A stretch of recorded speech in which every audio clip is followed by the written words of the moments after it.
Mayong buntag mga bay for today's video mga bay. Gibuhatan day ko sa akong asawa og fish kids mga bay. Para pohon magamit nato ni mga bay sa mga fry eater mga bay nga breeder nato.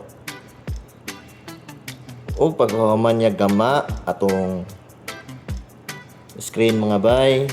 Yan na pong giatubang ang aquarium iyang gihinluan mga bay. Og ako mga bay, so na po ning i-transfer ang mga fry mga bay kay medyo dagko na sila. Ato siyang i-transfer sa dako nga sudlanan.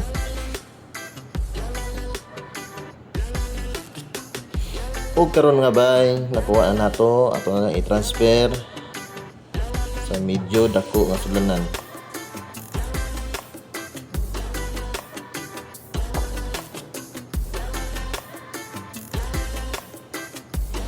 Og karon mga bay, dili na pug ko sa pahangin mga bay kay namatay ang aquarium. Og atong i-check mga bay kung andar ba. Okay, nanayangin mga bay. Maasa maabot ang video ha, paki-follow, like, and share. Og happy fish keeping.